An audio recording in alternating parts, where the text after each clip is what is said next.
On today's Buckeye Roast, we do have a new AP poll. We're going to analyze it as we get closer and closer to the college football playoff poll coming out. We've got updated Heisman odds with some late season movement and some names to look out for. Also, the new edition of Tweet of the Day as Q and Ron react to what's heating up on the timeline. We then hit a full national recap, check in on the Coaching Carousel, and ask the question, have you already moved on to Indiana, or are you still celebrating the win over Michigan? I'm Chris Drew, and this is the Buckeye Roast with Ron and Q right here on Dead Air Sports. Make sure you keep liking and subscribing.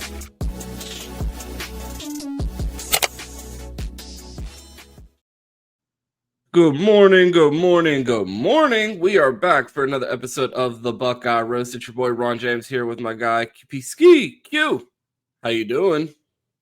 Just sliding through after this Michigan victory week, keeping it going. So we got Indiana coming up, but a couple more things to talk about. I'm doing good. How are you? I'm doing well. It feels good to be a Buckeye right now. We just beat our rival. We still have our head coach. We still have our offensive coordinator.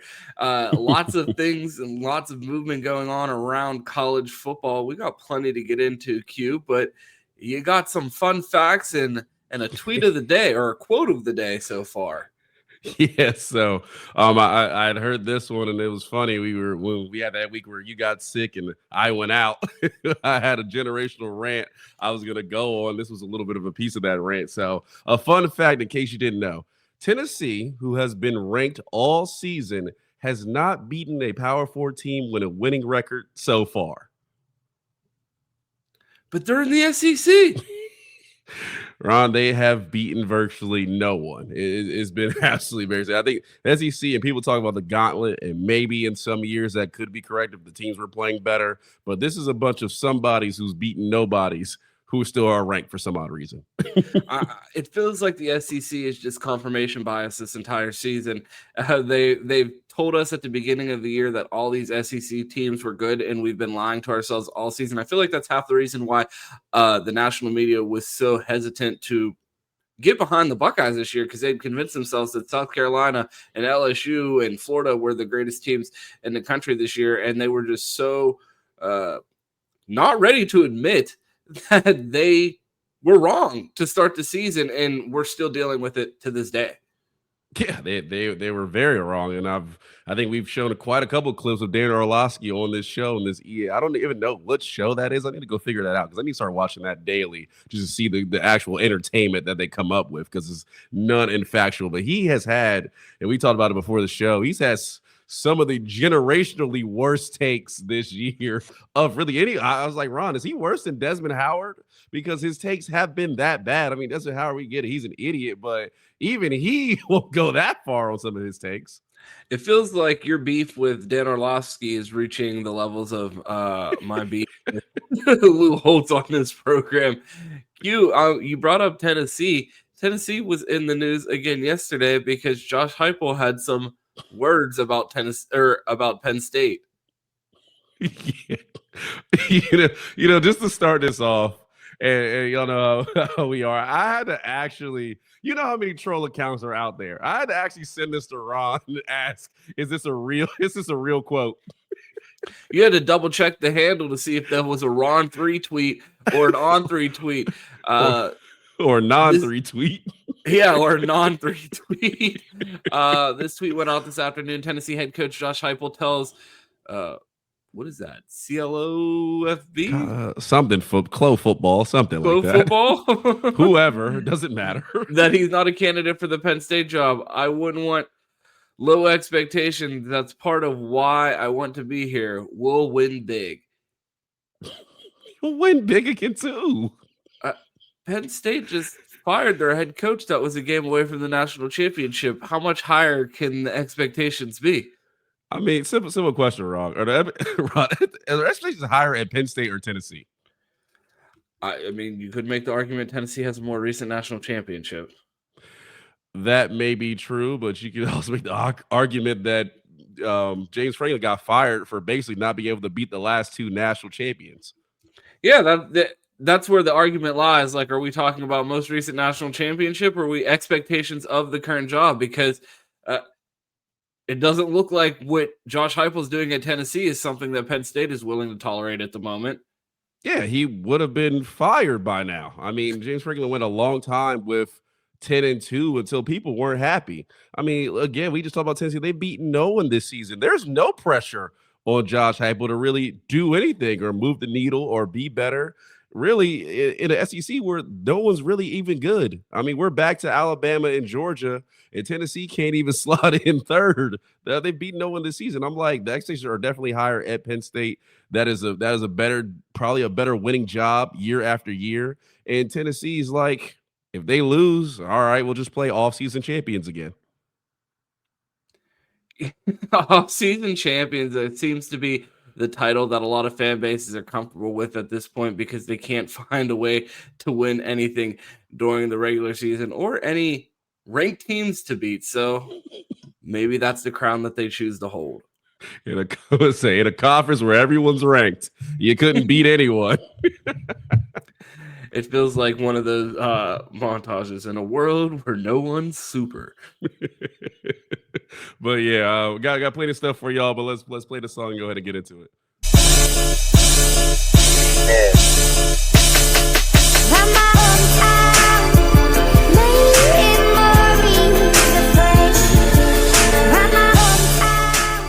The hell is a podcast? I mean, why don't you just tape it? What are you doing? You don't have to tape it these days, Frank. You just record it right onto the computer. Dead air.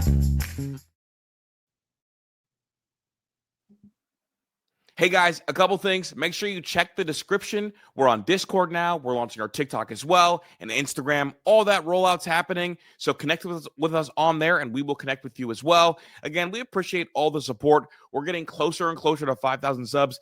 Maybe by the time you hear this, we will be at 5,000 subs, and I am greatly appreciative of the support, and I'm excited to continue to grow in this community with you guys. Q, I have breaking news. Ladies and gentlemen, can I please have your attention? I've just been handed an urgent and horrifying news story. And I need all of you to stop what you're doing and listen. Cannonball!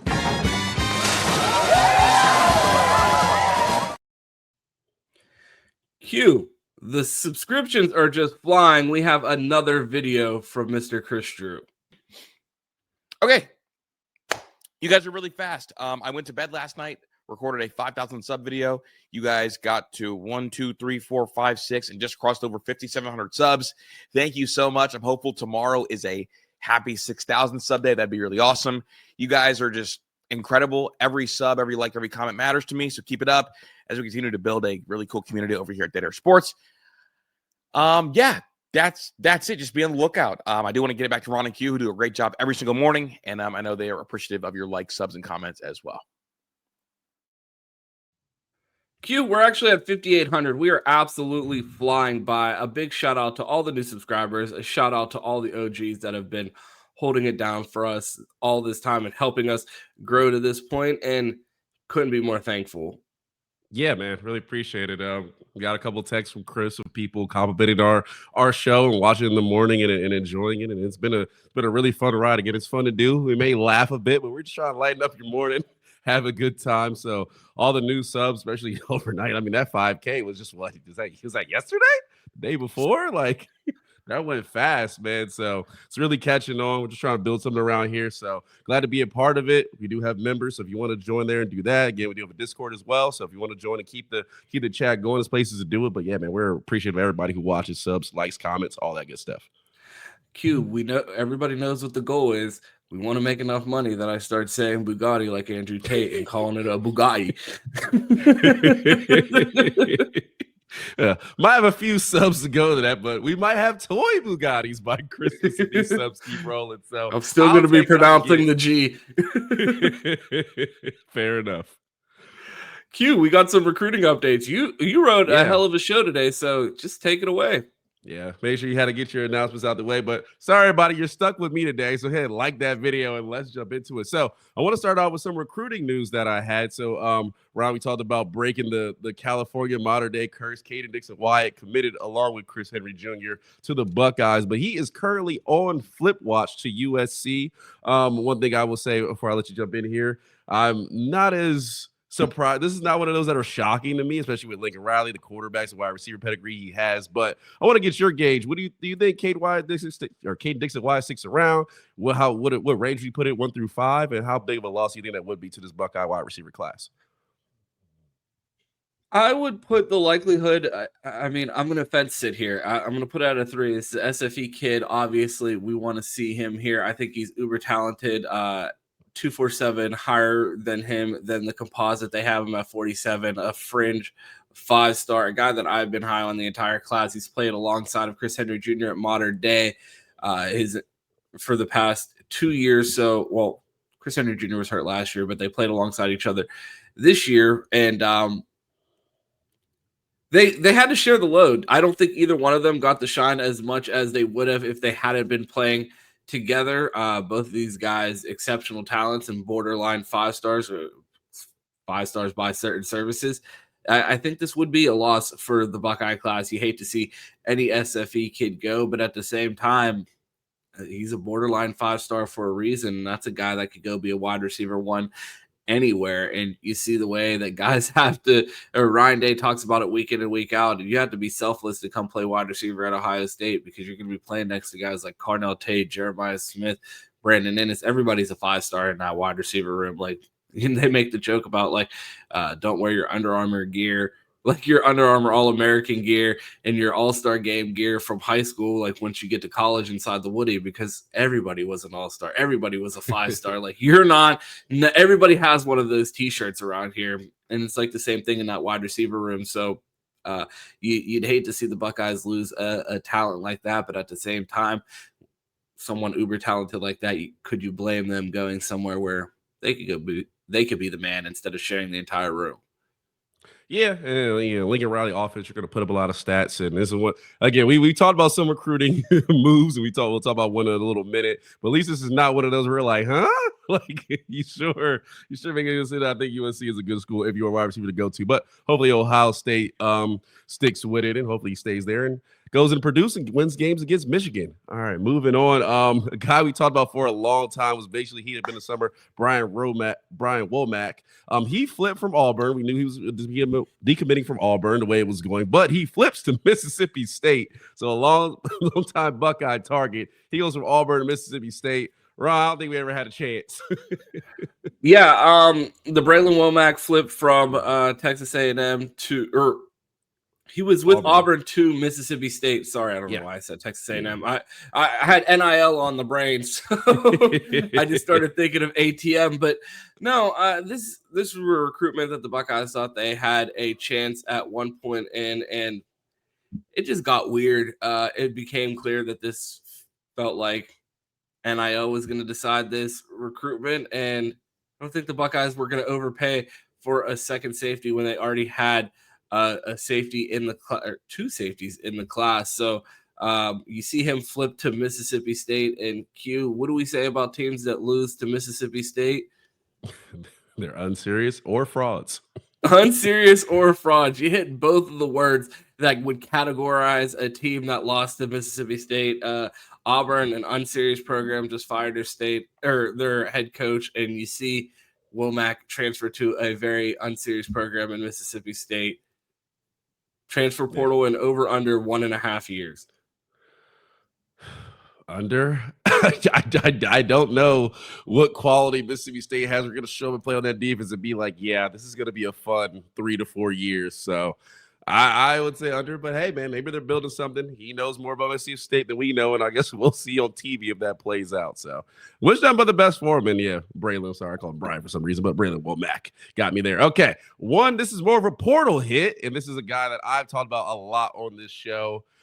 Michigan State's Nick Marsh, freshman sensation, sophomore year, a little swampy, but he hits the portal. So where will he go next? Ron, I want to ask you. Obviously, Nick Marsh tore it up. I thought he was a really talented receiver. Where should he go? What's some places you're looking at? You're like, that'd be a good fit for you as another talented wide receiver hits the portal. Where should he go, or where do I think he's going to go? I think both. Should he go anywhere with a competent passing offense? Where is he going to go? Michigan. I mean, there's no way you're going to let a talent like that. I could be making this up. I believe that him and Bryce Underwood do know each other. I've talked to Michigan fans before that have been floating the idea that they're going to embarrass Michigan State by taking Nick Marsh. You have you pair Nick Marsh and Andrew Marsh. Marsh.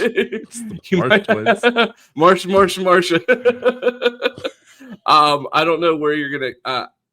I think that's where he's gonna end up landing. At Michigan, there's no way you let a talent like that exit the state when he's right up the road.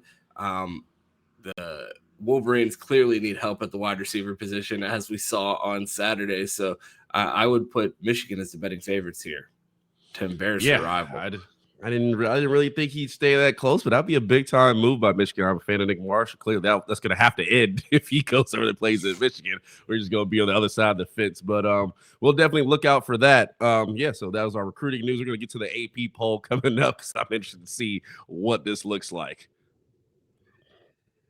Yeah, Q, we have the AP poll. Big surprise, Buckeyes at number 1, but that's not the reason why we have this graphic. Q, I wanted to talk to you about some of these teams that in the AP, and we'll be able to verify tomorrow once the college football rankings come out. Some of these teams that are on the outside looking in, specifically Vandy, Texas, and Miami. The whole point of this college football playoff was to make sure that we get the 12 best teams in the playoff. Are you looking at any teams outside or potentially outside of the top 12 that you think might be one of the best 12 teams in the country? It's tough, man. I mean, I've hyped up Utah a little bit. I mean, I think they're maybe around. I don't know if they're better than 12, but I think they're somewhere in that pecking order. I mean, Texas, you beat Texas A&M, who everyone told us was the best team in the country. Obviously, you lose to Ohio State out of conference, but that loss to the number 1 team in the nation is the one that's really keeping you out the playoffs. It would seem like. So it's like that I feel like that's a little bit unfair. Obviously, beating Texas A&M, if they feel as strongly as they felt about Texas A&M all this time, but you feel like you could really hold Texas out right now of being in the playoffs. I'm really interested, and this is a little bit of a side conversation. I was going to save it for later, but we can tackle it now. I'm really interested to see what they're going to do with Ole Miss. I mean, half of pretty much their whole offensive staff just walked out the building. I mean, they are in the SEC, so they might get the benefit of the doubt. But, I mean, we saw what they did to Florida State. Florida State didn't lose a game, didn't quite look as, good as they did the weeks before. Obviously, they played the championship game. Ole Miss doesn't have another game before the playoffs, but that's not going to be the same Ole Miss team. I don't care how you slice it. Unless Pete Golding is some offensive guru along with being defensive coordinator I don't know about, that team is not going to look the same. So I'm very interested to see what they do with them and how far they do drop. But definitely we'll be paying attention to that tomorrow. But, I mean, really, maybe Texas, maybe Utah. Really, outside of that, I don't think there's any other teams that are really contending right now to be in there that I feel like would deserve a spot. Texas is the team that intrigues me there. When I look at that line, 11 through 15, I feel like Texas is the best team on there. But then you also have the Miami-Notre Dame conversation. You both have 2 lost teams. Miami with the head-to-head win over Notre Dame. It's going to be interesting to see how they handle that with the chaos scenario of Duke potentially winning, and that then presents the scenario of could the ACC be left without a team in the playoffs? It's not the Power 4 teams get an automatic bid. It's the 4 highest ranked conference champions. And if 7-5 Duke wins the ACC, they're not going to be one of the 4 highest ranked conference champions. And then it begs the question, do you leave out the ACC from the entire college football playoff? I mean, You very well could. I mean, I don't know if a team has really. I don't know if any ACC anywhere you talk about like Miami now and the ones at the top of in UVA. I don't think any ACC team really gives you confidence right now. It's like Miami. Yeah, they had a good game against Pitt. I thought Pitt really fell apart in that game, and that was not the same Pitt team we watched in a few weeks before they got hot. And obviously Notre Dame ended that, so you can't even give them the vote of confidence there. But yeah, I mean, Miami is a very Jekyll and Hyde team, and that's probably the best team in ACC right now.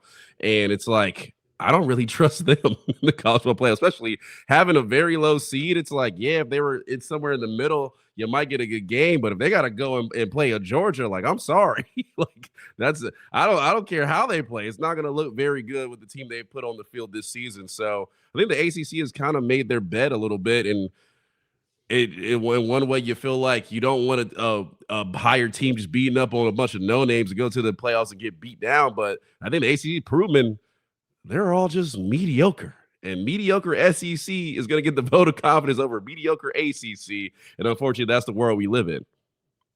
Speaking of mediocre, Q, I look at the AP poll, and it feels like all year I've been saying, is anyone good other than Ohio State? We have the matchup against Indiana that we'll talk about later in the show. But outside of Indiana, Q, do any of these teams worry you? I'm looking at Georgia and Oregon, and I'm just thinking about last year college football playoff field, and it felt like there were so many more teams that worried me going into the playoffs more than any of these teams currently do now. Like, I'm looking at this top 12, and like, where would you put last year's Tennessee team? Yeah, I mean, they'd have to be top maybe 7. I was just looking at Ole Miss was the school that I was looking at. Like, I think you're talking about right there. Last year's Oregon team, that is I think last year's Oregon team is a top 3 team in the country right now. 2? I would say they're 2. They were much better. They had a lot more talent than Indiana has now, and they were a much better team last season with the talent they had. Yeah, it just makes you wonder, like, if the Buckeyes are in fact better than they were last year, and you think about the college football playoff field, which it feels like is not going to be as talented as it was last year, what reason do you have logically to believe that this Buckeye team can't repeat? I mean, you don't. It's one of those things, and as Ohio State fans, we don't really deal with this, but a lot of teams do. I mean, we've seen it year after year with these teams who they come in, and preseason rankings play a role. They come in so hyped and like they should be good this year. And then, like a Texas this year, we see so much up and down. We see better teams. Florida State, the first year of the playoffs, was a great example from that. They came off a natty. They hadn't lost, but they were in the ACC just stumbling and not playing well until eventually they got blown out by Oregon in the playoffs and proved that they weren't even close to the other 3 teams that were playing. I think we have a lot of that this season of teams that are just stumbling around. I mean, Georgia, I thought they looked really good against Texas, but that's a team we haven't seen all year and probably won't see since unless they find a way to turn it on in another game. Alabama, I've hyped this season as that's maybe the one team I'm worried about. I go there and watch them against a bad Auburn team. Probably should lose. A fumble at the end bails them out a little bit, but again, and it was the same thing against South Carolina. I'm like, they probably should lose this game, and they've just been not the team of consistency. We talked about Miami and just being the poster child of inconsistency. Like, you feel like every team's down there. The only team that wasn't really like that was Texas A&M because they didn't play anybody. And then when they did, lo and behold, what? They're not that good. Who knew? Dan Orlovsky didn't, but everyone else did. Okay, so you look at this field, there's just Indiana is the one team, and I think we have a very, and I want to see what Indiana's going to do. We see it against Oregon. I think we both feel like Oregon's good, not great, but at least that's a solid team. If Indiana comes out Saturday and I say plays well, again, I don't think they have a talent to beat this Ohio State team, but let's say it's not an embarrassing loss, I would not be surprised to see a rematch in the national championship. I think Notre Dame right now is pretty hot. I'd probably put them somewhere up there. I don't think, again, they can play with Ohio State, but it's the northern teams right now for me. I would take Indiana and maybe in Notre Dame. Everywhere else, I'm seeing a lot of inconsistency and a lot of wash that I feel like those teams are going to power through. And whoever plays each other first, the winner will be in the national championship against Ohio State. Just means more up north. Q, I wanted to pivot to our new daily segment, the tweet of the day. You brought 2 tweets today that we got one out already in the show where we talked about Josh Heupel's comments about Penn State, but I wanted to get to your second one of the day, a clip from Kangaroo Black. Chris Drew has, he's an Alabama creator. Chris Drew has done some reaction videos to some of his content, so be on the lookout for some of that on the channel. I believe Chris is doing another reaction to one of his videos later this week. So let's get to the video. I know damn well Ohio State is playing better football than my Alabama Crimson Tide and probably anybody else in the SEC, including those Georgia Bulldogs. You just brought up those Georgia Bulldogs. You brought up the Alabama Crimson Tide. That's an Alabama fan right there telling you he believes this Ohio State team is better. Is everyone finally accepting what they've been trying to reject all season? And that's the fact that the Buckeyes do, in fact, have the best team in the country. I mean, it feels like people who are outside the media are at least turning around to it. And I'll tell you, there's probably not very many, and Chris has said this a lot of times, there's really no one in the media that knows Ohio State better than us, the people that watch the show, the people that really cover Ohio State. There's nobody that knows Alabama probably better than Kangaroo Black and the people who are really inside that program and know what's going on with Alabama. So if he sits there and tells you, like, we're not playing better football than Ohio State, and we see Georgia year in, year out every year, and they're not playing better football than Ohio State, something we can clearly tell by watching them, but we don't watch them as much as he does. Like, that tells you something, because usually – in a normal year, it's, oh, wait till they see us on the field. They were playing the Indianas and the Wisconsins and all that. Just wait till they see us. If he goes out here telling you we're not playing better football than them, Georgia ain't playing better football than them, and nobody right now is playing better football than them, that's real. Like, that is somebody who's willing to go to the other side and really keep it honest, because Ohio State has to be above and beyond where they are for them to say that. If it was close, wouldn't say that at all. Wouldn't be like, yeah, Ohio State could possibly beat us. We're going to watch them. They will only say that if it's not even close, and that tells you how close it is between Ohio State and the rest of the SEC. Yeah, it doesn't seem like it's close at all. The Buckeyes just showing that it means more up north. And we talked about this years ago when we first started doing this show. Like, NIL could open there's going to be legislation coming, because if they open up the floodgate of, hey, we're going to turn college football into a fundraising competition, the North is going to win, and they're going to want to change the rules, because you can't buy the #1 recruiting class with 4 scat packs and, $10,000 handshakes under the table. Like, it's a lot more expensive now. And, it's crazy to think, but, some of these schools in bigger cities with larger donor bases have a lot of money. Who would have thunk it? Yeah, I mean, that's very true. And then it also just speaks to where the development level at Ohio State is right now. I mean, you look around this room, and yeah, if you look at wide receiver room, NIL. I mean, there's 3 5-stars out there playing, and they look really good. Who would have guessed it? But I mean, you take a deeper look. I mean, you look at this defense. Caden McDonald, follow his recruitment a lot. A guy Georgia said all our guys are better than. He's probably not that good. He's not. No, that's not what they said. What did they say? All our guys are taller than. Oh, well, the issue was not talent. The issue was height. Kirby Smart has a height requirement for his defensive lineman, which Caden McDonald did not meet. I don't care how tall the guy is if he's out there dominating. Clearly, I think Georgia, if they had it today, would say, nah, he's tall enough. He can play here. So, I mean, yeah, you look at Jalen McClain, a guy out of Jersey coming through. Probably not the biggest recruit coming in. I mean, Arvell Reese we all coveted Arvell Reese, but he was a guy from Ohio. Just another linebacker, probably a lot of programs in coverage. So, just the development of Ohio State around the board. I mean, these guys they've really done that job, and pairing with the NIL, this is what you get. So, yeah, I think the North kind of spreads it out now, and teams can kind of, spread out and go get guys. And I implore the bottom of the Big Ten to please spend some money. Ron, I cannot sit through an opening season. Oh, I just remember like flashback of how fast the season is going. We talked about an opening weekend slate, and we were just like, Jesus Christ, y'all, like, can we see some fireworks before Ohio State plays? Like, can anybody else score? So I implore them, like, yes, NIL is open. We are getting paid a lot of money. Go spend and go get guys. And yes, NIL has opened the door if you're willing to take it. Absolutely. Q, I wanted to pivot to my tweet of the day. It comes from the Bussin' with the Boys podcast.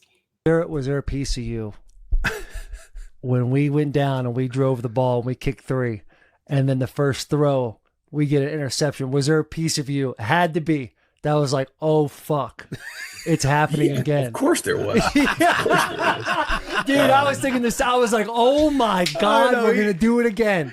And then once we kicked 3, I was like, god damn it, we're never gonna score a touchdown in this defense. But what was going through your head when that pick happened? Well, the thing that never happened though is like I just never panicked, and neither did anybody on the sideline, because like there was just a certain level of confidence we had going into this game, and it was like I can't believe this is happening right now, and it's just all right because we wanted to have a fast start in the game. Yeah, that was kind of something that we talked about going in. We always want to do that. Obviously, everyone wants to have a fast start, but it was something that we felt like it was important. So when it didn't go that way, it was like, what the hell's going on right now? But when you went over and you saw what happened on the first run, and the defense settled down, forced 3, and then the defense to go out there and not panic at all. I mean, they sprinted on the field. They were like, let's go, watch this.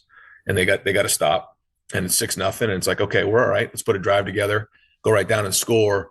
And at that point, I think just the composure of the team, and it's just the way these guys are, the way they're wired. Nothing gets them, rattled.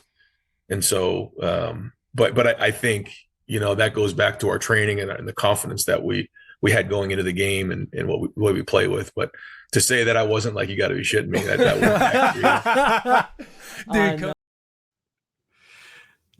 it's great to hear that this team, like everybody in that moment, we talked about it yesterday, had been sitting there like, there's no way. I've seen this movie before. This can't be happening again. But Ryan Day spoke to it, and it's the fact that this team had such a confidence coming in, and it felt like you could feel that from the program this year, that like, we're not going to let it happen again.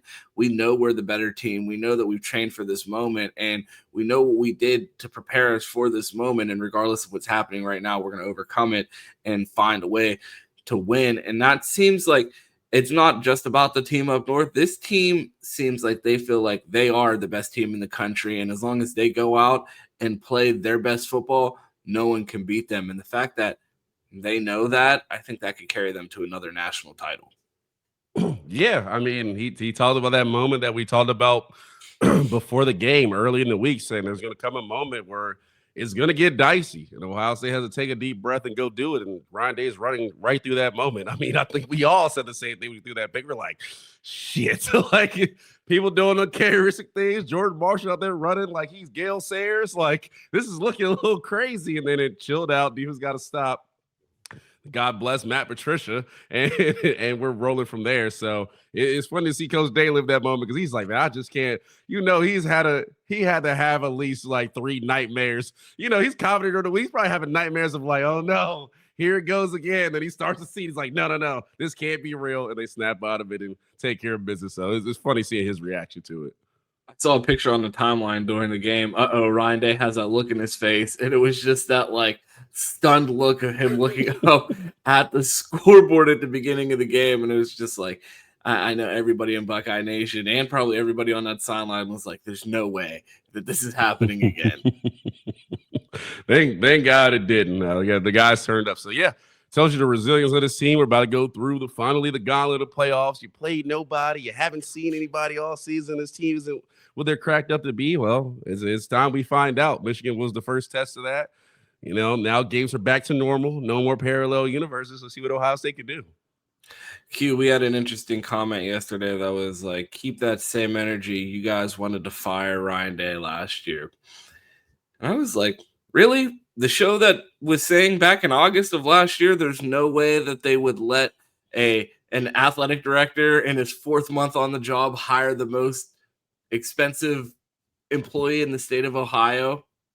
3 months on the job. You're gonna let Ross Bjork make one of the largest budget decisions in the state of Ohio 4 months on the job? No, you're not. And we talked about that all last year, that Ryan Day could go lose to Michigan by 50, and he wasn't getting fired because they weren't letting Ross Bjork hire a new coach in year one. That was never going to happen. I said that the second that Gene Smith announced his retirement, they might as well give Ryan Day an extension and blood at this point, because there's no way he's going anywhere. So I don't know what narrative that someone is making up in our comments, but I don't know what show you were watching. I fired Ryan Day 3 years ago, not last year.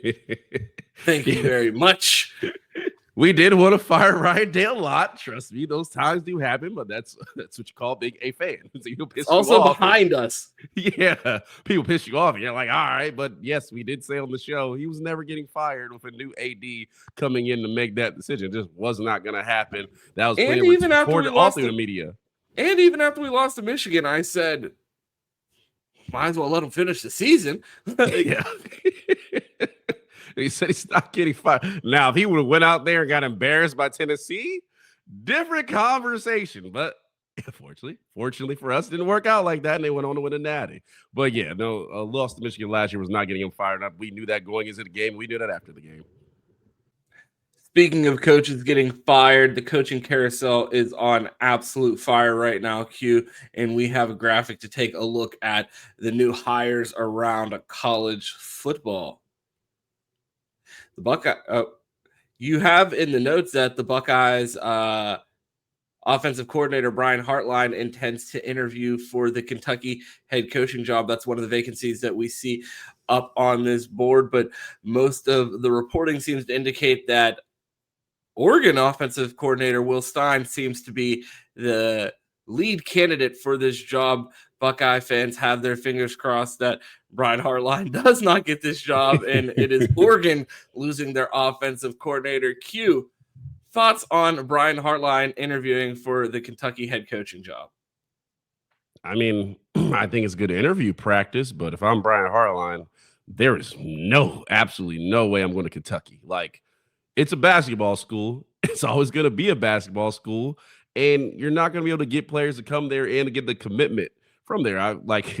I watch games every week with a massive Kentucky fan, and he knows the program. While as much as he hated Mark Stoops, and he was like, Mark Stoops should go, he's like, he does have a mediocre season, and that's probably the best we're going to get right now. So I want to fire him every week, but it's like, what is he supposed to do there? So I would not go there because, Ron, we've been watching the team long enough. How many big-time coordinators have we seen? Jeff Hafley, probably the latest one. We've seen him take a head coaching job at Boston College and never heard from him again until he was in the NFL. Like, there are certain places that Brian Hartline should be aiming for a Penn State-ish level job. Like Kentucky? No. I'm not going to win there, and I'm going to be cold, and then I'm going to either end up back at Ohio State just as a wide receiver coach, or I'm going to end up somewhere else in a lower-level job that I don't want to be. So I would stay away from Kentucky, but that's just me. Q, a recap of the hires that we've seen so far in this coaching cycle. LSU lands Lane Kiffin from Ole Miss. Florida gets John Summerall from Tulane. Alex Golesh from USF lands at Auburn. Ole Miss promotes Pete Golding, their defensive coordinator, to their permanent head coach. UCLA gets James Madison, Bob Chesney, hoping to strike gold like Indiana from the JMU pipeline. Arkansas hires Ryan Silverfield from Memphis. An interesting hire. You have two organizations, Memphis and Arkansas. One has Walmart money. The other has FedEx money. Silverfield not overly successful at Memphis with the huge advantage with the FedEx money. So it'll be interesting to see what he's going to be able to do in the SEC with probably equal resources, if not less than a lot of the teams in the conference. Pat Fitzgerald becomes the head coach at Penn State. James Franklin has things rolling on the recruiting trail at Virginia Tech. It feels like every time I open my phone, I see a new recruiting graphic of Virginia Tech signing a former Penn State commit. Eric Morris, the North Texas head coach, takes the Oklahoma State job. And Jamarcus Shepard, which I feel like is one of the most interesting names on this list, the former Alabama wide receiver coach, takes the Oregon State job. Q, and that leaves Brian Hartline as like the only name of note as far as wide receiver recruiting left in the sport. You really start to look around like, who is that next guy up in wide receiver recruiting, with Brian Hartline looking at head coaching jobs, the day is going to come eventually where the Buckeyes need to find a way to find a wide receivers coach. And Marcus Shepard was one of the guys that I always had my eye on. And he is now about to be a head coach. So we're going to have to start doing some researching on who is the next up-and-coming wide receivers coach, because it seems like the Buckeyes are going to have to replace theirs sooner rather than later if Brian Hartline continues to interview like this. Yeah, man, they're all getting jobs, man. It's been a massive carousel. I mean, when I look at this list, one, I think Michigan State and Pat Fitzgerald, I think he can definitely level up what's going on at Penn State. At Penn State, he had some good times and some bad times at Northwestern. Obviously, it didn't end well, but he was doing that with no resources at Northwestern. So at least he has some resources at Michigan State if they're willing to spend the money. I do like that hire. It was funny. One of the biggest things about Lane Kiffin was not that he was going to LSU, was I put in the notes, release the Lane-Stein files, because he was going after every co-ed on campus. And there was high competition for the guys going to Ole Miss. So I'm pretty sure the fraternity bros are happy that he is now down at LSU and they have an open slate of not 50-year-old men to compete with down there. But yeah, pretty much the nose, man, a lot of G5 hires. I mean, John Summerall comes from Tulane to Florida.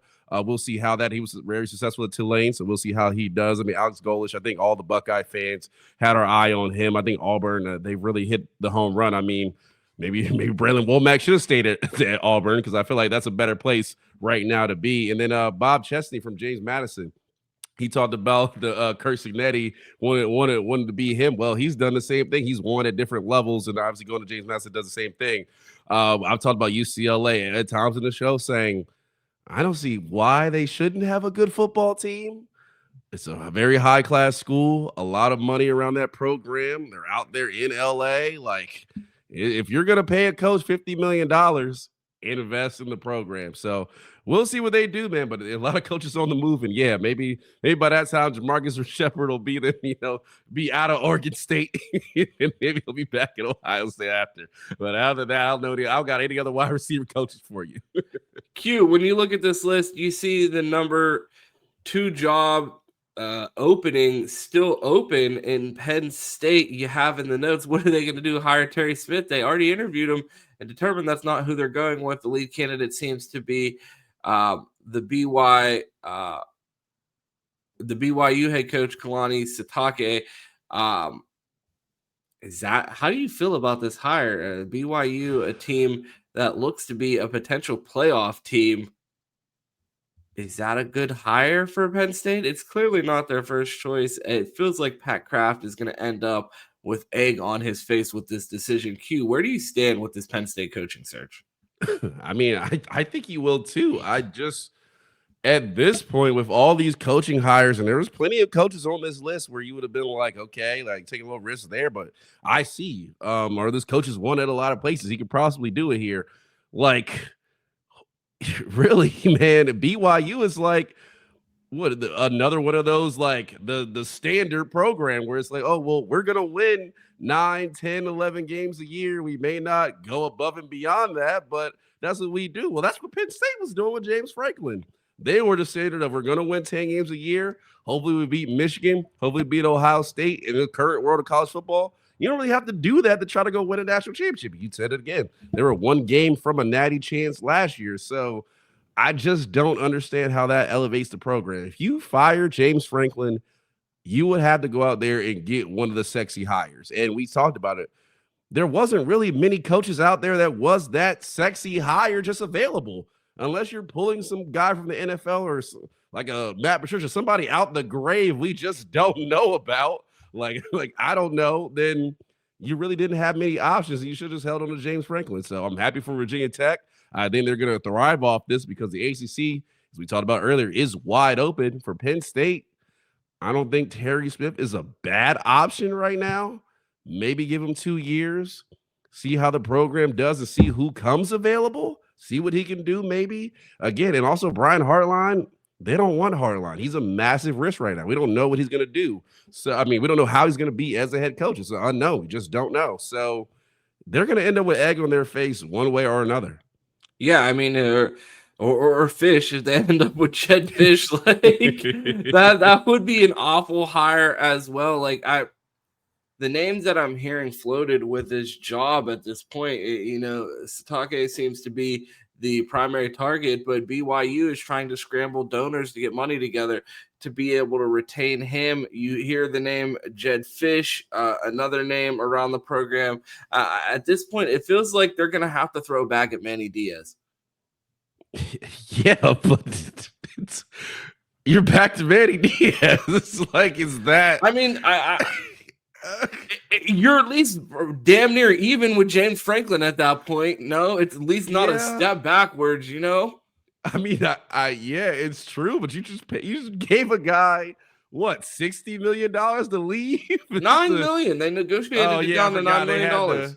Yeah, I forgot because he got the new job. But you just paid a guy to leave, and you bring in an equal level guy. Is like, why it's did better you than Jed Fish, though. Yeah, I agree with you. If it's me to not end up with egg on my face, I look at Terry Smith. I say, look, this team has found a way to play some good football down the stretch. The candidate I want isn't out there. Buy myself some time. Give the guy 2 years. If your candidate comes available next year, that's an easy buyout, and you go get the hot name out there or the year after. That's not going over with your fan base well, hiring a Penn State legend and then just firing him immediately. And at this point, after you watch Jim Knowles' defense give up 500 points to Rutgers, buddy, you got to get the fuck out of here. Well, that's Jim Knowles. He's got to go, but maybe Terry Smith can stay. I mean, I'm just saying, like, and again, firing a Penn State legend would be rough. Maybe you do the Luke Fickell and say, hey, we're not going to fire him. You're just now the offensive court. I don't know. Wide receiver coach, highly paid wide receiver coach, I guess, / OC. But at least it gives you a chance to get somebody you really want, because there's just no one out there, Ron, that it's like, is the hire. Wait another year. See who comes available. Hot names come out every year. Half of these names on this list, we didn't even hear about till a couple months ago. Like, they might be the next guy up. So that's me. I'm waiting another cycle until I get the guy I want, because if you bring in a hot name, they're not going to care that you only gave Terry Smith a year. They're going to be like, oh shit, we got the next Urban Meyer. Q, would you be surprised to wake up and see a headline, Penn State interviews Hall of Fame Twitter coach Ron James?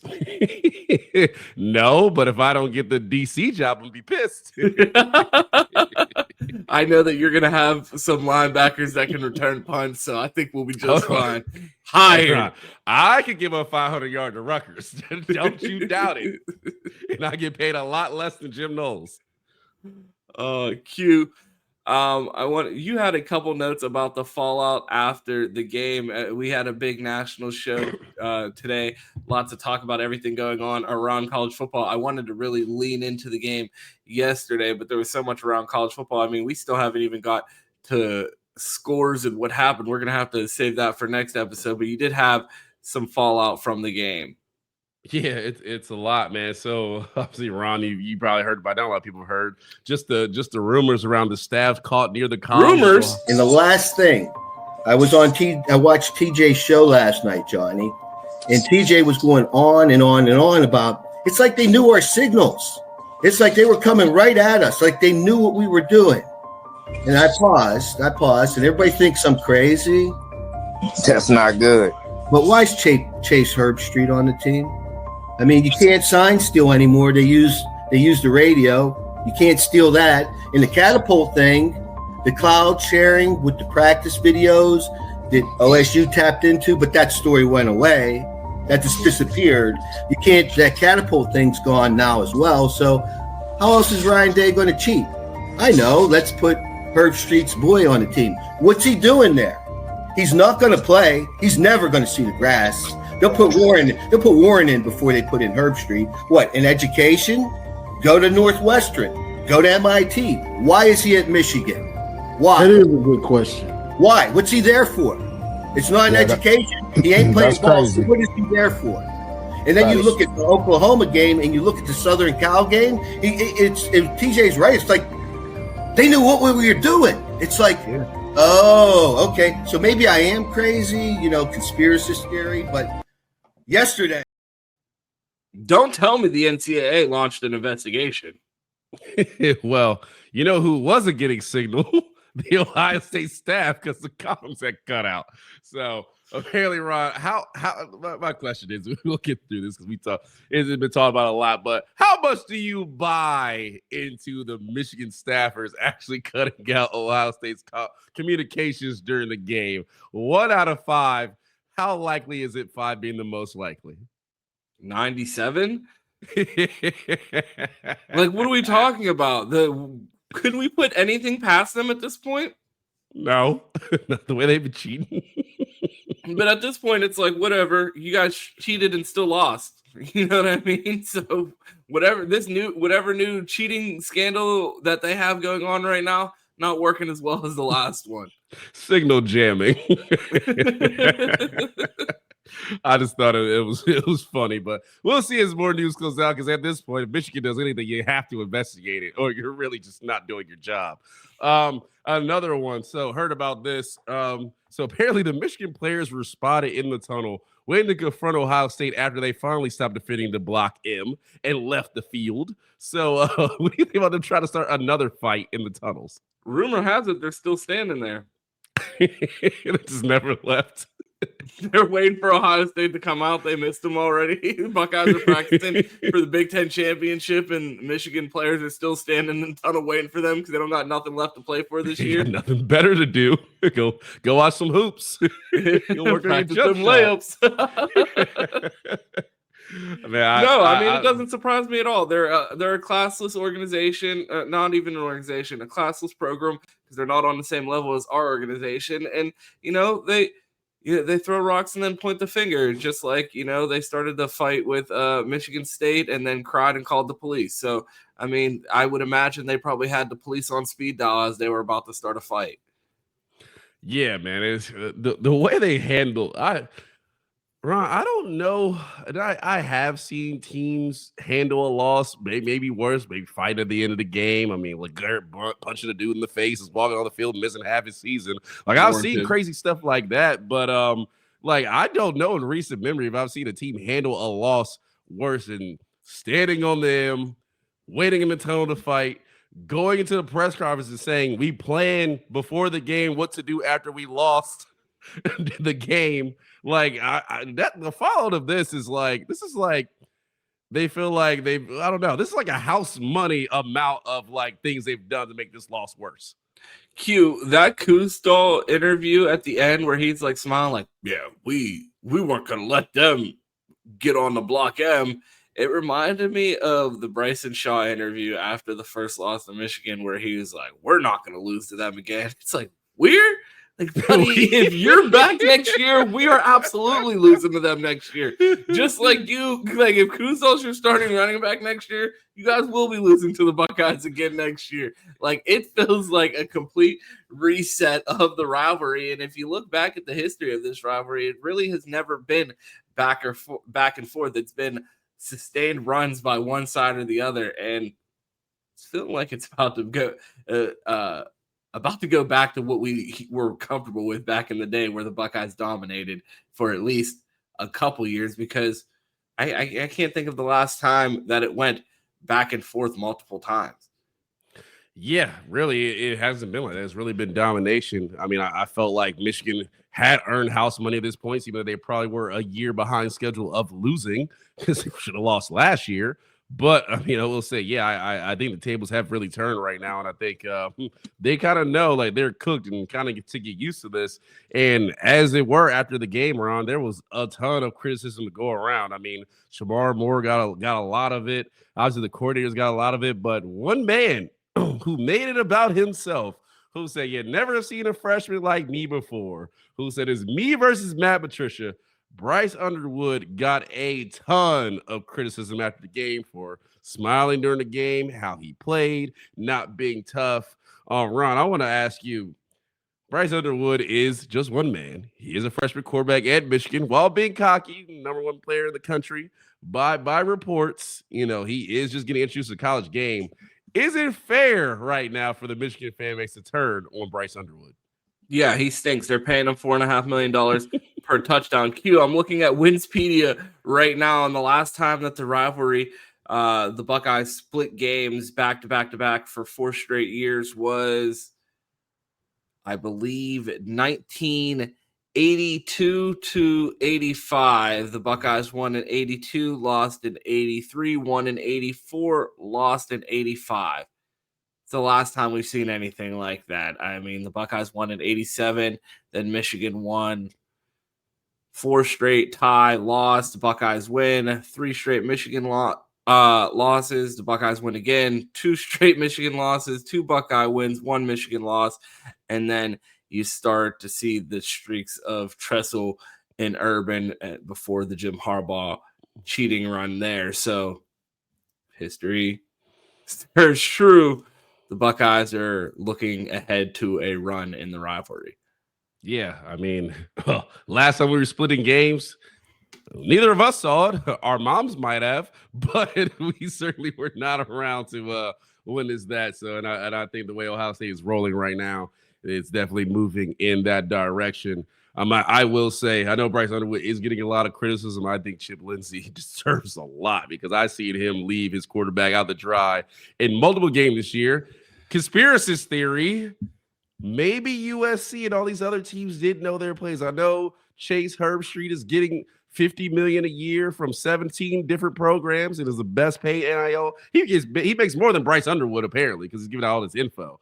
But Chip Lindsey is a guy you got to look at and say, you really gave Bryce nothing to work with a lot of points in the season. You kind of held your quarterback out to dry. And I think he's hiding behind Bryce saying, yeah, blame that guy because it wasn't me. A peek behind the curtain, Q. I had to train the AI to ignore any reference to Chase Herbstreit when it's reading the transcripts from the episode, because every time I load the transcripts from the episode and it starts generating titles and timestamps, the biggest story it always goes after is the new Chase Herbstreit cheating scandal. And I'm like, no, that is a joke. Stop addressing that as like the biggest title. Like, we're not that platform. Massive cheating scandal, Chase Herbstreit. Dom has made Chase Herbstreit the most famous player in college football. I mean, Dom will be glad to know when they were guarding the block M, Chase Herbstreit held the line. I saw him in that picture. With a red shirt under his jersey. He actually had his dad's jersey on under his door. His dad's Ohio State pants under his pants, just like Jordan used to do. Yeah, I would say he wore his dad's gold pants, but he does. I digress. Q. We had one last topic before we get out of here. We just spent most of the episode talking about Michigan, so I feel like I know the answer to this question. But have you moved on from the Michigan game? And like, the Buckeyes are getting ready to compete for a Big Ten championship against the number 2 team in the country, and I'm like, but did you see what we did on Saturday? Oh, no, man. I have not moved on. I don't think any of the fan base has moved on. And by checking Twitter, that's pretty much what has been all on Twitter the past few days. And no, as fans, we should go out and enjoy this win. And it's the old thing where they'd be like, well, you better worry about Indiana. Well, I ain't got to worry about shit because I'm going to be sitting in front of the TV eating chips watching the game on Saturday. The players will be ready for Indiana, so I'll let them handle that part. And I'm going to go talk crazy to these Michigan fans because we've waited 4 years to do it. And guess what? They talk crazy for 4 years. They let all the ammo out. Guess what? It's no fun when the gun is on the other side. So sit back, relax, enjoy the smooth jazz of Michigan trash talking. Absolutely, Q. I can't get enough of this rivalry. It's like everybody's like, but Indiana. I'm like, yeah. We'll get to them. We'll get to them. We'll get to them. We'll absolutely talk about this Indiana matchup later in the week, Q. That's all I have for the show. Let the people know where they can find you. Well, one, I want to appreciate everybody. Dead Air Sports is on a generational run right now as far as it comes to subs and likes and comments and views and all that good stuff. So I want to greatly appreciate y'all for doing that. All due subscribers. Hopefully we have a 6K video coming up soon and hopefully get those toy Bugattis by Christmas. But to do that, we need you to like the video, hit that sub button. If you're new around here, get down in the comments. Let us know, what do you think? Who do you think made the best coaching hire so far? And have you moved on from the Michigan win yet? Go to put that down in the comments. If you want to find me, I'm City Boy Quentin on Twitter. I am Friday Johnson on Instagram. Most importantly, here Monday through Friday here on the Dead Air Sports Network on the Buckeye Roast. Find me. Thanks to my guy Ron. Where can I find you at? A big shout out to our community and all the new subscribers around here. You heard Q say Bugatti with the G, so you know we're doing well, but not good enough. We want to get to Bugatti level subscribers, so keep on smashing that like button. Make sure that you subscribe to the channel as well. It helps us a ton. It costs you nothing. If you want to find me, you can find me here weekdays on Dead Air Sports here for the Buckeye Roast at 10 a.m. with my guy Q Monday through Friday. You can catch me in the Bleacher Report app after every Ohio State game, including the Big Ten Championship and all throughout the playoff run in the Bleacher Report app for instant reactions with Chris Drew. And you can catch me on Twitter at 2Ts. It's 2_TESQ. You know how this thing ends. It's always go Bucks. And of course, OH. IO.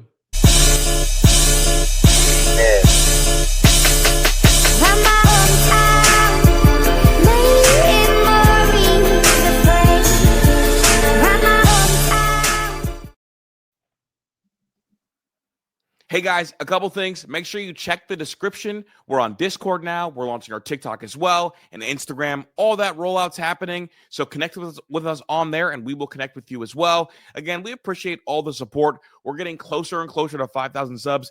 Maybe by the time you hear this, we will be at 5,000 subs, and I am greatly appreciative of the support, and I'm excited to continue to grow in this community with you guys. We in Champagne, we own that. When I hit the scene, everybody know me. 40 tuck in my skinny jeans. I'm so fucking low-key. All hundreds, finna go get some cream. Just another show week. It's a show week, out to 7 days. I gotta pick up 40. Mama told me, baby, get you some sleep. Gotta turn down, move slow, please. I go home, rock my son to sleep. Gotta stay awake, get more these. Nigga, you mad cause you ain't getting no cheese. Whole hood charge you whole fee. Sometimes there's no one to watch over me. Too broke, can't get close to me. Send an op, say hello to me. Never respect when approaching me. And don't act like you don't know it's me. Know that bitch somewhere close to me. And I ain't got no reason to be on that. You the one avenge your homie. Even though I really be on that. Beat a nigga up if you want that. You can't even buy a whole lunch, Jack. Better get a clock and punch that. Used to run my hood like a rugrat. We went to war with one guy. Ain't lying, we'll go, they come back. All on defense, we bust back. So they want me whack. 100 shots out the back of the lat. I spit that shit that you get had to and make you want clap after that. Then drop some shit that make you contemplate on it after the fact. Rap about the shit you living, nigga, what happened to that? I don't give a fuck about the rap game no more, nigga, I'm after the check. I ain't with the rap beef, nigga say my name once, I'm after his neck. Reach for 150, I'm